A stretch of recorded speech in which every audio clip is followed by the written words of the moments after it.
और खबर तफसील से वज़ीर-ए-आज़म नरेंद्र मोदी अपने पार्लिमानी हल्के बनारस के दौरे पर हैं। तकरीबन 5 घंटे बनारस में क़याम के दौरान वज़ीर-ए-आज़म मुख्तलिफ प्रोग्रामों में शिरकत करेंगे। इस दौरान वज़ीर-ए-आज़म ने वाराणसी को 1800 करोड़ के मुख्तलिफ तरक्याती प्रोजेक्टों की सौगात दी।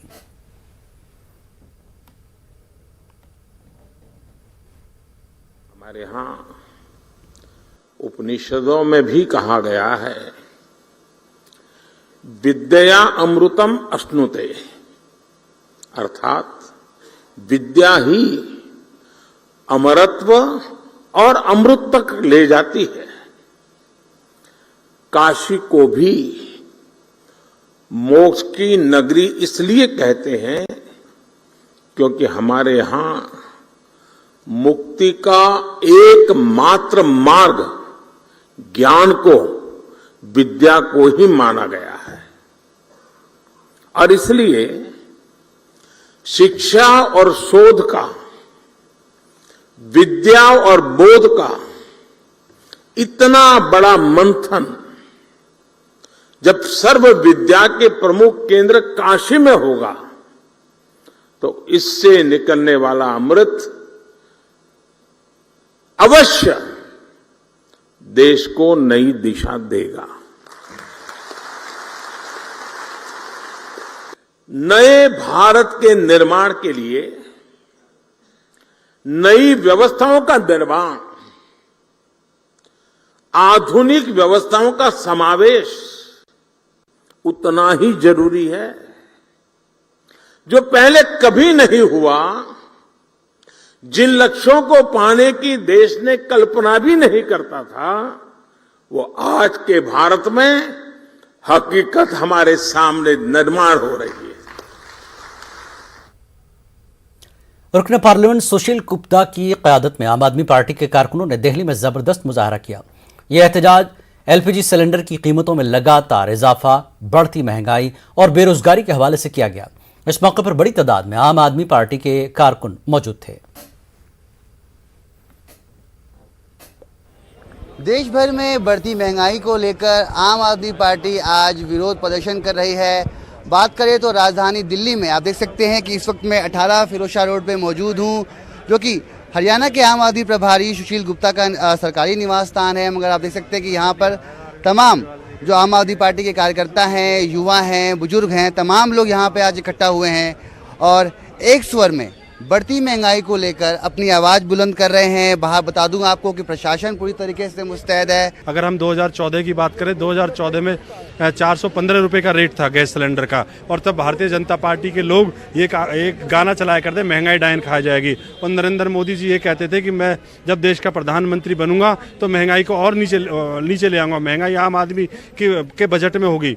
परंतु आज अगर देखें तो आम आदमी के बजट से बाहर है पूरी तरीके से, और आम आदमी का जीना दुर्लभ हो रहा है। 1053 रुपए का आज गैस सिलेंडर हो गया। आप सरसों का तेल देके, आटा देके, जो भी देके, आज इतने रेट बढ़ गए कि आम आदमी की पहुंच से वो बाहर है। महंगाई को लेकर आपने विरोध प्रदर्शन का आज यहाँ पे आयोजन किया था, कहीं वो आवाज अब दब तो नहीं जाएगी? क्योंकि ये आवाज पहुंचेगी कैसे कि आज आप तमाम लोग विरोध जताने पहुंचे हैं महंगाई को लेकर? यूथ की आवाज है।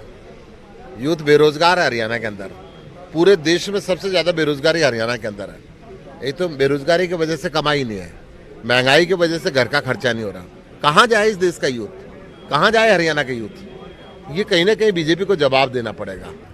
एक तरफ कमाई बंद और दूसरी तरफ रसोई गैस के सिलेंडर को देख रहे हैं आप, कितनी बार रेट बढ़ा दी गए।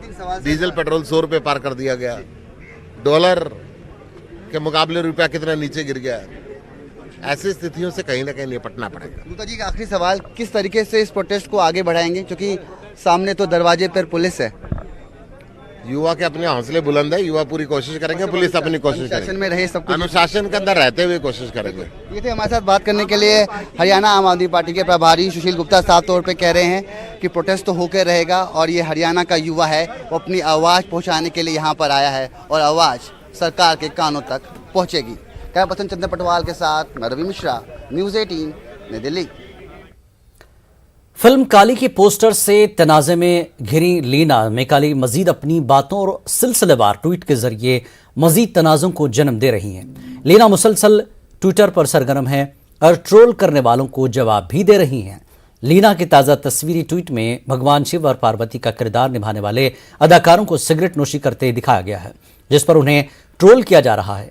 लीना मिनी मेकाली ने मजीद ट्वीट किया है। एक ट्वीट में उन्होंने लिखा कि ऐसा महसूस होता है कि पूरा मुल्क जो बड़ी जमहूरियत से बड़ी नफरत की मशीन में तब्दील हो गया है, मेरी आवाज़ दबाना चाहता है। इसी ट्वीट में लीना लिखती हैं कि वो फिल वक्त कहीं भी महफूज महसूस नहीं कर रही हैं। और एक और ट्वीट में लीना लिखती हैं कि ये ट्रोल्स मेरी फ़नी आज़ादी छीनने के दर पे हैं। अगर इनके दबाव में फ़नी आज़ादी को छोड़ दूं तो ये हर किसी की आज़ादी छोड़ने जैसा होगा, लिहाजा मैं अपनी आज़ादी छोड़ने वाली नहीं, चाहे कुछ भी हो जाए।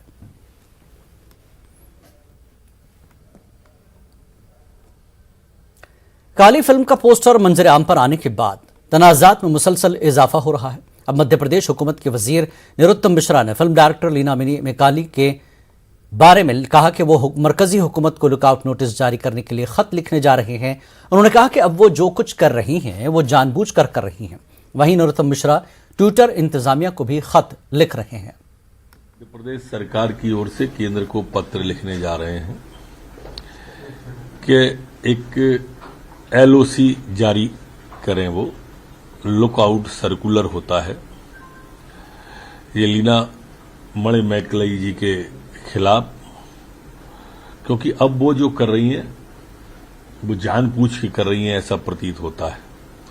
तो इन दोष पर तत्काल कार्रवाई हो, इसके लिए हमने केस रजिस्टर तो कर ही दिया था, पर केंद्र को भी आज हम एलओसी के लिए लिख देंगे। दूसरा, आज हम एक पत्र ट्विटर को भी लिख रहे हैं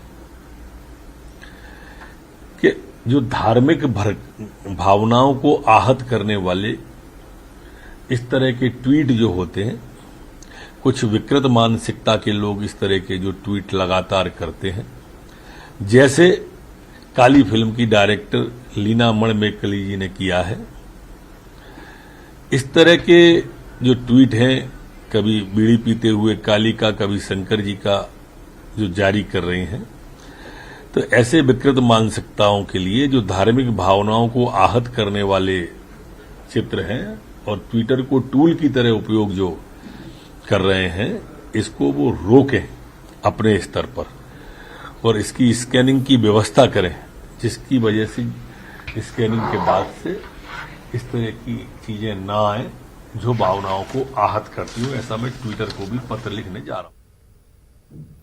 तृणमूल कांग्रेस रुकन पार्लिमान महुआ मोइत्रा पर चार जानिब से हमले हो रहे हैं, उनके खिलाफ 2 मुकदमे भी दर्ज हो चुके हैं। इस बीच बीजेपी लीडर अमित मालविया ने ट्वीट करके मगरबी बंगाल की वजीर आला ममता बनर्जी पर निशाना साधा। उन्होंने लिखा कि काली पर महुआ के तबसरे पर ममता बनर्जी की खामोशी से साफ है कि महुआ को ममता की ताईद हासिल है। अमित मालविया ने मजीद लिखा कि महुआ की पुष्टपनाही करके ममता बंगाली हिंदुओं के जज्बात को मजरूह कर रही हैं।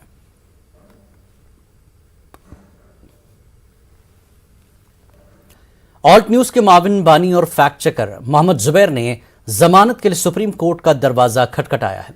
जुबैर के वकील कोलिन गोंजाल्विस का कहना है कि उनके मुवक्किल मोहम्मद जुबैर को जान से मारने की धमकी दी जा रही है, वो उनकी सलामती के ताल्लुक से फिक्रमंद है। वकील ने अदालत से जमानत की अर्जी पर जल्द समाअत करने की गुजारिश की, जिस पर अदालत ने कहा कि अगर रजिस्ट्री की जानिब से मामले का इंदराज किया जाता है, उस सूरत में 8 जुलाई यानी कल अदालत अर्जी पर समाअत करेगी।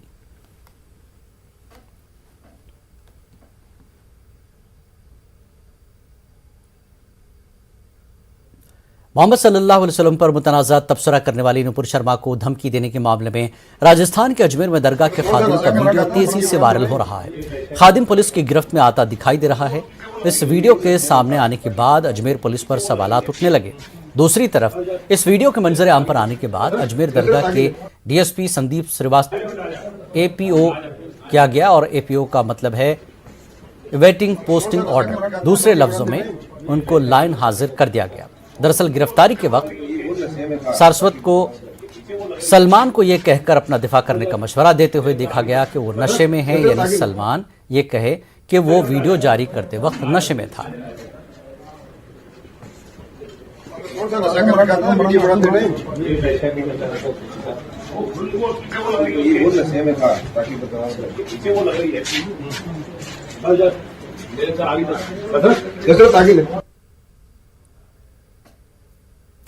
साबिक मरकजी वजीर मुख्तार अब्बास नकवी ने गुज़श्ता रोज़ अपने वजारती ओहदे से इस्तीफ़ा दे दिया और इस्तीफ़ा देने के बाद न्यूज़ 18 को बताया कि राज्यसभा की मुद्दत कार ख़त्म हो रही है, लेकिन सियासी और समाजी ज़िंदगी की जद्दोजहद जारी रहेगी। जिम्मेदारी के बगैर काम करते रहना चाहिए। लंबा कार्यकाल रहा, 7 साल से ज़्यादा मंत्रालय में रहे, कल इस्तीफ़ा दिया, क्या कुछ कहेंगे, कैसा एक्सपीरियंस रहा? देखो भैया, राज्यसभा का कार्यकाल पूरा हो गया, संसद का कार्यकाल पूरा हो गया, सियासी और सामाजिक जीवन का कार्यकाल कभी पूरा नहीं होता। इसलिए पूरी मजबूती के साथ जिम्मेदारी को महसूस करते हुए, बिना जिम्मेदारी मिले भी जिम्मेदारी का एहसास करते हुए काम करना चाहिए और करेंगे। नाज़रीन, जैसा कि मैंने आपको बताया, वज़ीर आज़म नरेंद्र मोदी अपने पार्लिमानी हल्के बनारस के दौरे पर हैं। आज एक बड़ी सौगात भी दी है। ये राज तस्वीरें आप देख रहे हैं, बच्चों से वो बात कर रहे हैं, स्कूली बच्चे हैं।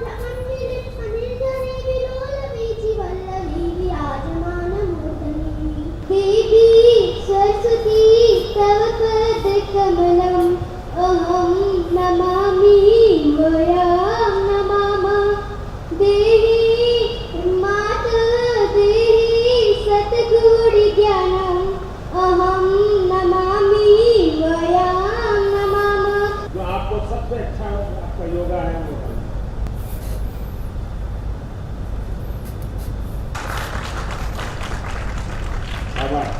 विश्व विनोदिनी नंदुरुते गिरिवरविंद शिरोदिनी वासिनी विष्णु विलासिनी विष्णुनुते भगवती हे श्रुति कंठ कुटुंबिनी भूरि कृते जय जय हे महिषासुर मर्दिनी रम्यक पर्दिनी शैलसुते।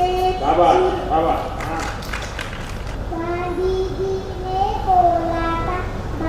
स्वच्छ बना, उठो हाथ में झाड़ू लेके कचरा अभी हटाओ। कुछ ने बात सुनी बापू की, कुछ ने बात उड़ाई, और समय की साफ सफाई। हम लोग सफाई करते हैं, यस सर। हाथ धोते हैं, यस सर। एक्सरसाइज करते हैं, यस सर। शाबाश।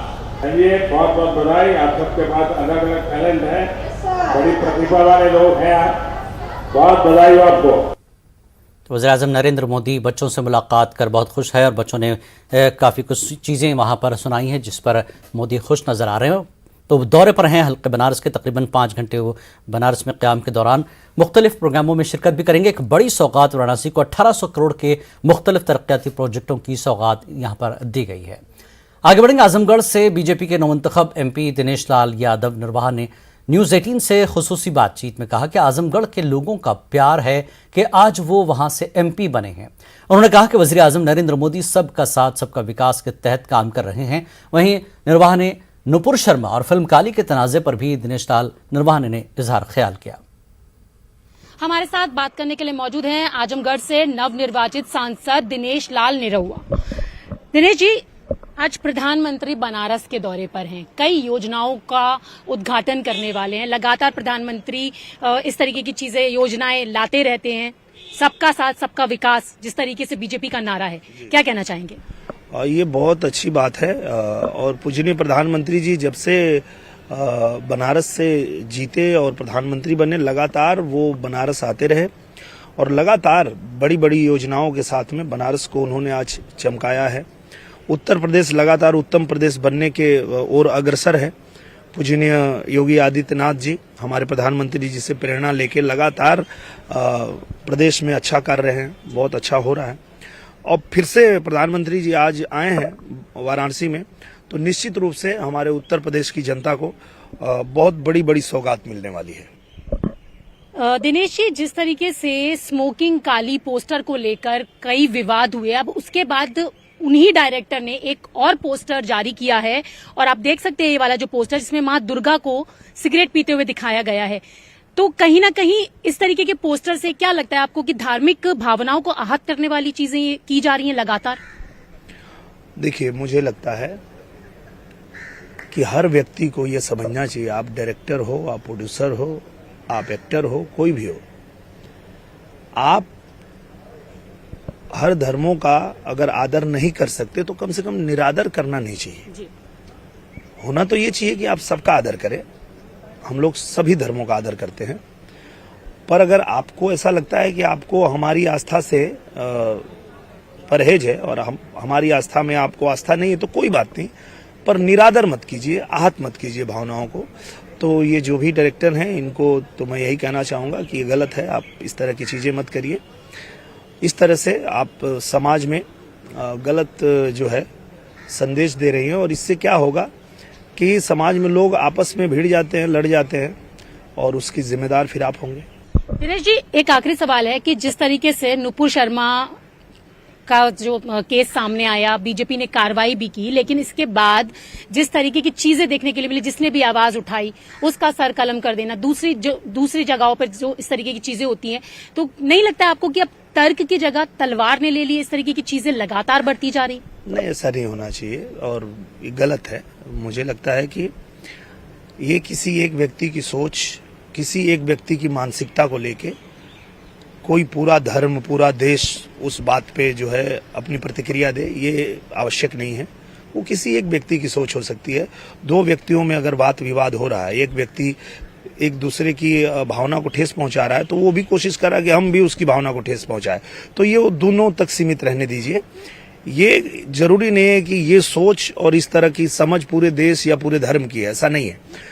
तो मुझे नहीं लगता है कि इस तरह की चीज होनी चाहिए और कहीं भी अगर इस तरह की घटना होती है तो उनको दंड देना चाहिए और ताकि दोबारा ऐसा कुछ देखने को ना मिले इस देश में।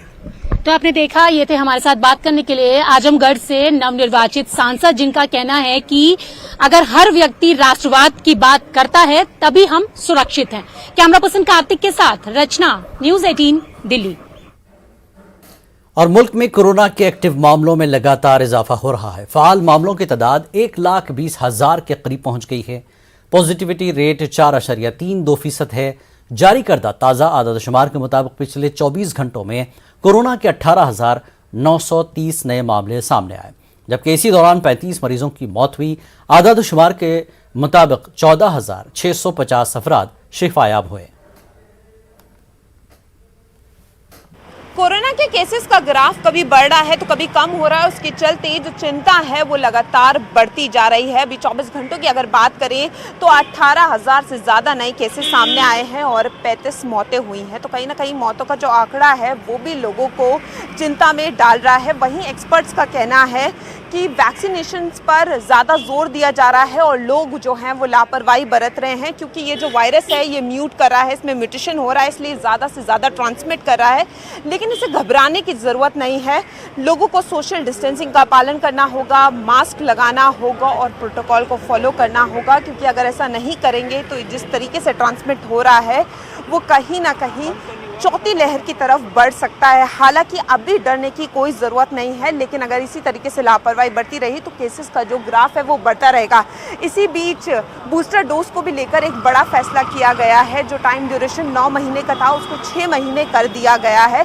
तो वैक्सीनेशन पर भी कई तरह का जोर हो रहा है। बच्चों के लिए भी वैक्सीनेशन पर जोर हो रहा है, क्योंकि स्वास्थ्य विभाग भी कहीं ना कहीं चिंता में है जिस तरीके से केसेस बढ़ रहे हैं। तो लोगों से लगातार अपील की जा रही है कि वो सावधानी बरतें, क्योंकि कोविड अभी गया नहीं है। कैमरामैन बीनू के साथ फराह खान, न्यूज़ 18 दिल्ली। मुल्क में कोरोना के खतरे को देखते हुए हुकूमत ने बूस्टर डोज को लेकर बड़ा कदम उठाया। हुकूमत ने कोरोना से बचाव के लिए बूस्टर डोज लगाने का टाइमिंग को लेकर बड़ा फैसला किया है। अब बूस्टर डोज लगवाने के लिए 9 महीने इंतजार नहीं करना पड़ेगा, बल्कि अब इसे 6 महीने में भी लगवाया जा सकता है। जब शुरू में वैक्सीन दे रहे थे तब दुनिया में हर जगह वैक्सीन की कमी थी, तो नए तरीके से लोग देने की कोशिश कर रहे थे और डाटा कर रहे थे। तो उसमें लोगों ने किया था कि भाई आप अगर 6 महीने में दो या 9 महीने में दो तब भी ठीक है। तो इस तरह से दुनिया भर में ये हो रहा था और लोग अलग अलग डाटा जनरेट कर रहे थे उससे। लेकिन बाद में पता चला, जैसे लॉन्ग टर्म फॉलोअप हुआ तो तब पता चला कि ये जो इसकी इम्यूनिटी वैक्सीन की होती है वो शॉर्ट लिव्ड होती है। 2 टाइप की इम्यूनिटी होता है, एक एंटीबॉडी बेस्ड और एक सेल बेस्ड होता है, टी सेल बेस्ड। तो एंटीबॉडी बेस्ड तो जो भी एसेज है, न्यूट्रलाइजिंग एंटीबॉडी एसेज वो 6 महीने के अंदर 3-4 महीने के अंदर से गिरना शुरू हो जाती है। 6 महीने के बाद हार्डली इम्यूनिटी रहता है। और टी सेल बेस्ड इम्यूनिटी के बारे में अभी बहुत जानकारी नहीं है, बट उसमें वो भी प्रोटेक्ट करता है, लेकिन अभी देखा गया कि वो जो नए वेरिएंट्स हैं उनके अगेंस्ट प्रोटेक्ट नहीं करता ज़्यादा। तो जब ये हर समय नए वेरिएंट्स आ रहे हैं, तो जैसे इन्फ्लुएंजा वैक्सीन में, दूसरे वैक्सीन में रेस्पिरेटरी इन्फेक्शन का होता है कि 6 महीने साल में एक बूस्टर देना पड़ता है, तब अब हमारे पास वैक्सीन की कोई कमी नहीं है। तो गवर्नमेंट ऑफ इंडिया ने डिसाइड किया कि भाई 9 महीने से 6 महीने में दे दो, क्योंकि फिर से कोविड का सर्ज आ रहा है और हमको किसी भी तरीके, और इसमें नया वेरिएंट है 2.4, 2.5, तो हमें चाहिए है कि इसको हम रोकें और इसके लिए अच्छे एंटीबॉडी की ज़रूरत है। तो अगर वेनिंग एंटीबॉडीज़ हैं तो ये रुकेगी नहीं। बूस्टर डोज को लेकर केंद्र सरकार ने नए नियम लागू किए हैं। अब लोगों को 9 महीने वेट नहीं करना पड़ेगा, वो 6 महीने में भी बूस्टर डोज ले सकते हैं। तो हम यहाँ मौजूद हैं, आप देखिए यहाँ पर लोग जो है बूस्टर डोज के लिए आए हुए हैं। यहाँ लोगों को बूस्टर डोज लग रही है, तो वो लोग भी यहाँ आ रहे हैं जिनको 6 महीने पूरे हो गए हैं और वो लोग बूस्टर डोज ले रहे हैं। और इसकी जो नोटिफिकेशन है वो कोविन ऐप में भी जो है वो नोटिफाई कर दी गई है। तो इस पर हम बात भी कर लेते हैं और समझ लेते हैं कि सुबह से कितने लोग आए हैं। तो जब से लोगों को पता चला है कि अब उन्हें 9 महीने नहीं रुकना है, 6 महीने में ही बूस्टर डोज हो जाएगा, तो उस सुबह से कितने लोग आए और आपने किस तरीके से तैयारी कर रखी है? सुबह से 50 के अराउंड तो लोग आए हैं, क्योंकि उनको मैसेजेस आने स्टार्ट हो गए हैं। हम लोग तो हर घर दस्तक एक कैंपेन है 2.0 वर्जन करके आया है। हम हाउस टू हाउस एक्टिविटीज़ करते हैं, वहाँ से बेनिफिशियरीज़ को देखते हैं किसका वैक्सीनेशन कितना ड्यू है, फिर प्रॉपर उसी एरिया में बैठ के हम लोग वैक्सीनेशन करके आते हैं हर हफ्ते जाके। आप बूस्टर डोज ले रहे हैं, पहले आप 9 महीने का वेट कर रहे होंगे या किस तरीके से, जैसे आपने नोटिफिकेशन देखा उसके बाद? हाँ, मैसेज आया हमारे पास, मैसेज आते ही हम फर्स्ट डे ही आ गए, यहाँ पे लग गया हमको, बहुत बढ़िया। कैसे देख रहे हैं कि गवर्नमेंट ने जो है वो गाइडलाइंस नहीं की हैं, पहले 3 महीने और रुकना पड़ता, तो इसको कैसे देख रहे हैं? नहीं, बहुत अच्छी बात है, जितनी जल्दी हो सके उतना लग जाए। अभी वैक्सीनेशन को अगर देखा जाए तो लोग कम वैक्सीनेशन करवा रहे हैं, बूस्टर डोज के लिए भी जो लोग हैं वो आगे नहीं आ रहे हैं। अब जैसे देखा गया है कि ओमिक्रॉन का नया सब वेरिएंट है जिसके चलते ये ड्यूरेशन को कम किया गया है, तो कितना ज़रूरी है बूस्टर डोज? बूस्टर डोज तो ज़रूरी है मैडम, क्योंकि इम्यूनिटी बूस्ट करने के लिए ही है, ताकि हम लोगों को इम्यूनिटी मिले और हम बचें। प्रिवेंशन के लिए ही है ये सब कुछ। तो देखिए, प्रिवेंशन के लिए बूस्टर डोज बहुत ज़रूरी है। लोग जो हैं वो सतर्क नहीं है और वैक्सीनेशन की तरफ बढ़ नहीं रहे हैं, और सरकार ने भी ओमिक्रॉन के सब वेरिएंट के केसेस को देखते हुए ये जो टाइम पीरियड है इसको कम किया है। तो कैमरामैन बीनू के साथ फराह खान, न्यूज़ 18 दिल्ली। और इस वक्त की एक अहम बड़ी खबर अमरावती उमेश कुल्हे कातिल मामले में आई है। सभी मुलजमीन को उमेश कुल्हे कातिल मामले में सभी मुलजमीन को लेकर एनआईए सेशन कोर्ट पहुंची है। सभी को एनआईए कोर्ट में पेश किया जाएगा। मुलजमीन के वकील भी साथ पहुंचे हैं कोर्ट। तो अमरावती में उमेश कुल्हे का कत्ल किया गया था, उसी सिलसिले में एनआईए ने मुलजमीन को गिरफ्तार किया और सभी मुलजमीन को लेकर एनआईए सेशन कोर्ट पहुंची। सभी को एनआईए कोर्ट में पेश किया जाएगा। मुलजमीन के वकील भी पहुंचे हैं कोर्ट। तो अमरावती उमेश कुल्हे कातिल मामले में एनआईए ने सभी मुलजमीन को लेकर सेशन कोर्ट पहुंची है और एनआईए कोर्ट में सभी मुलजमीन को पेश किया जाएगा। मुलजमीन के वकील भी इस वक्त साथ हैं कोर्ट में। तो सेशन कोर्ट पहुंची है एनआईए अमरावती उमेश कुल्हे कातिल मामले में मुलजमीन को लेकर।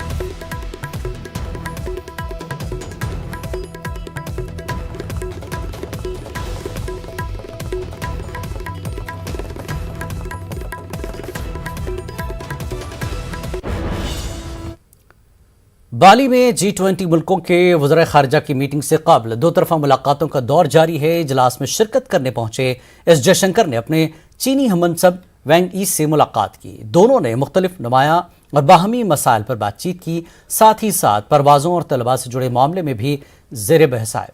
मुलाकात के ताल्लुक से वज़ारत ख़ारिजा ने बयान जारी किया है जिसमें कहा गया कि एस जयशंकर ने तमाम नुमाया मसाइल को जल्द हल करने की ज़रूरत पर जोर दिया। एस जयशंकर ने दोनों मुल्कों के ताल्लुकात को बेहतर और मजबूत बनाने के लिए बाहमी एहतराम, बाहमी मफादात और एक दूसरे की हसासियत का ख्याल रखने को लाजमी करार दिया।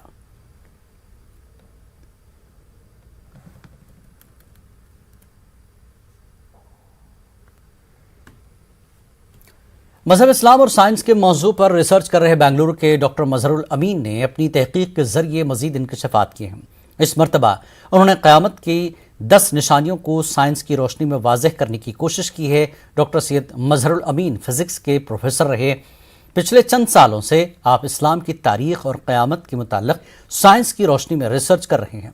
रोजनामा सालार के ऑडिटोरियम में मुनक़दा इजलास में डॉक्टर मजहरुल अमीन ने कहा कि सूरज का मगरिब से तुलू होना क़यामत की एक बड़ी निशानी है। साइंस के नुक्ते नज़र से ये निशानी कैसी वजूद में आएगी, इस पर डॉक्टर मजहरुल अमीन ने अपनी तहकीक पेश की है। उन्होंने क़यामत की 10 बड़ी निशानियों का अहाता किया है। खबरनामे में फिलहाल इतना ही। आदाब।